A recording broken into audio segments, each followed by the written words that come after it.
Hey guys, welcome to my YouTube channel. So I was going through some stuff in my old stuff. I have a mom file. If you guys are new to my channel, my mom passed in 2017. She was a teacher, and one of her dreams that she really never fulfilled was to write children's books. She always wanted to write children's books. So this is one of her. She actually had this one done. I think she did all the cartoon work for this book. So I want to read you guys this book. It's just a short children's book. It's only like it's 2 pages or 3 pages. Or no, it's 6 pages. Are you guys ready? The Owl and the Pussycat. The Owl and the Pussycat went to sea. I'll show you the picture. Maybe I could put it up here, right? The Owl and the Pussycat went to sea in a beautiful pea green boat. They took some honey and plenty of money wrapped up in a 5-pound note. The Owl looked up to the stars above and sang to a small guitar. "Oh, lovely pussy, oh pussy, my love, what a beautiful pussy you are. You are, what a beautiful pussy you are."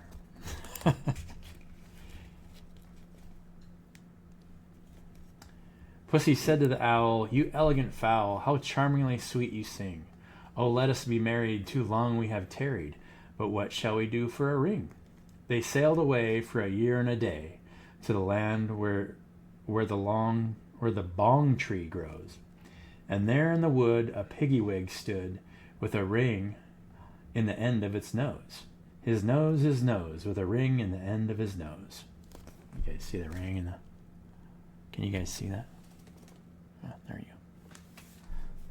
This pages are kind of messed up.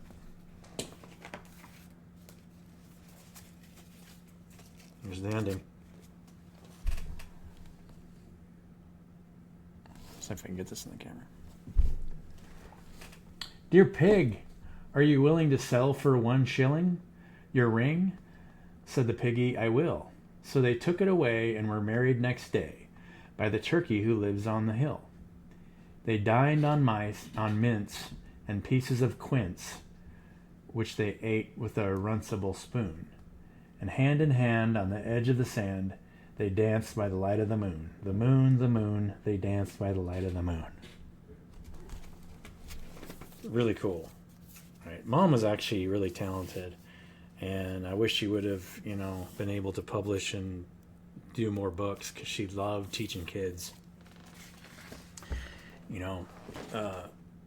Most of the people in our lives, right, most of the empaths that we know, they always end up teaching kids, because kids represent the next generation. So there's hope that things can change for the next generation.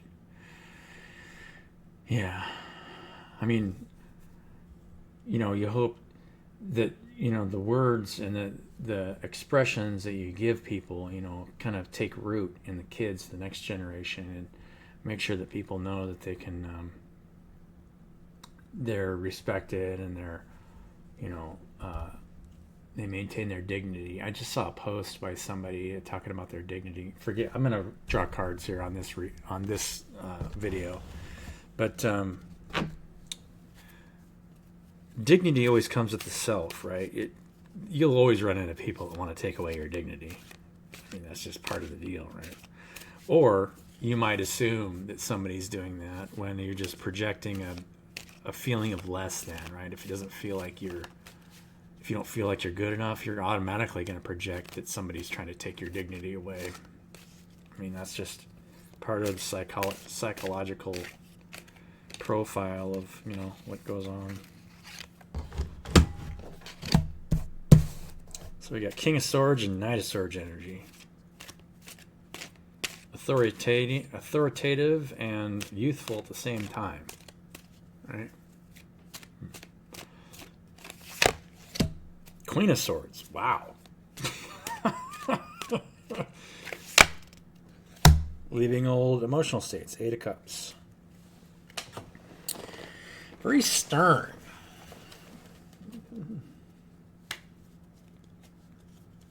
If you guys watched a couple videos ago, I did a It was about letting your passionate nature out, right?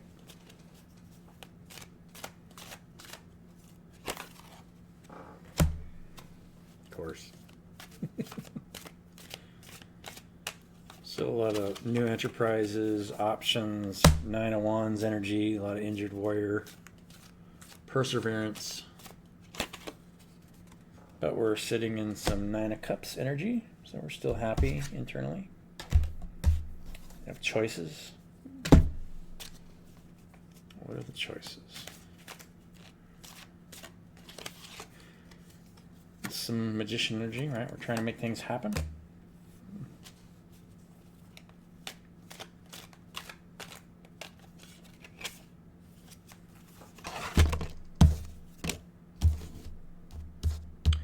Living old thinking behind, right? And we have we're juggling a lot of stuff with strength and the Chariot. So fast, we're Chariot and Magician. Looks like a lot of inner knowing is leading to better results and fast moving energy. It's like I said, Chariot and 8 of Wands right together. So strength, quick moving energy. Overall, pretty good reading of the group collective here. Feels like this is what's happening in a lot of ways. Maybe you're watching this channel and this is something you resonate with. But at the same time, protecting your energy, both inside and outside, because there's going to be people.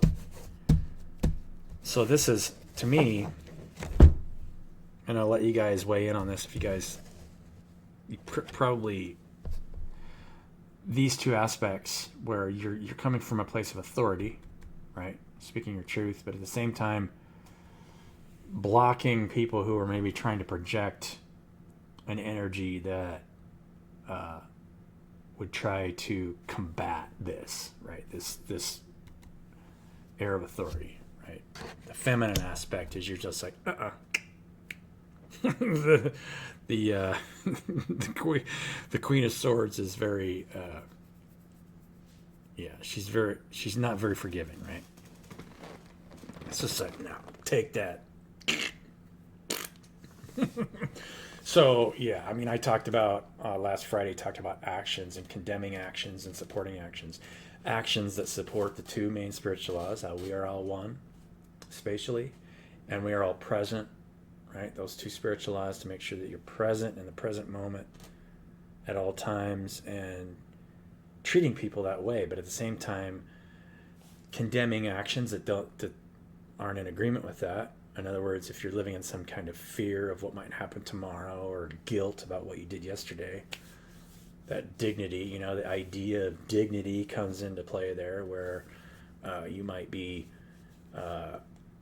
questions of dignity won't even ever come up if you're happy with yourself or you don't feel guilty about anything, right? I mean, could be somebody's projecting an air of maybe that you've offended their dignity, and then maybe you're standing in your power and saying, no, I didn't, I wasn't,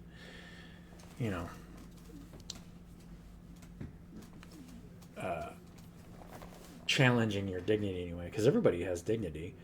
One of the most difficult things to deal with, potentially, right, is when you have a lot of potential love interests, and maybe you're not giving your attention to a bunch of them, but still interacting with people, and you potentially it could be, well, this can fall into place all the time, and let you guys know how you guys feel about it.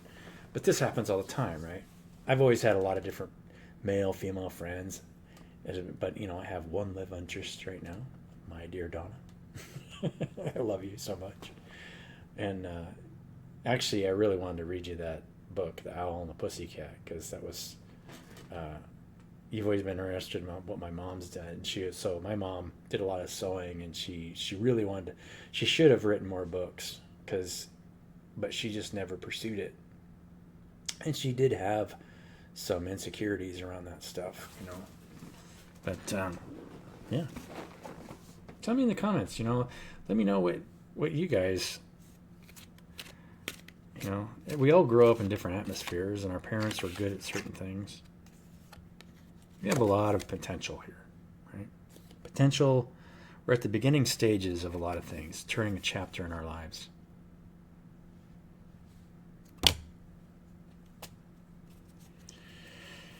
Yeah, there's always potential. Even for the owl and the pussycat.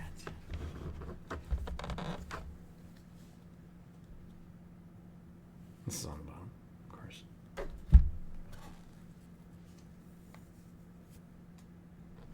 I don't have much else to add to this, I don't think. We'll get an oracle card to see what we get. Intuition. Using our intuition. This card is very like, it's like you're looking at an eyeball and there's like windows within the eyeball. It's like a cosmic eyeball with windows in it. Intuition.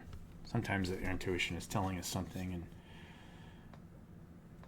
we're just trying to follow it to some, at least a potential, you know, happy endings.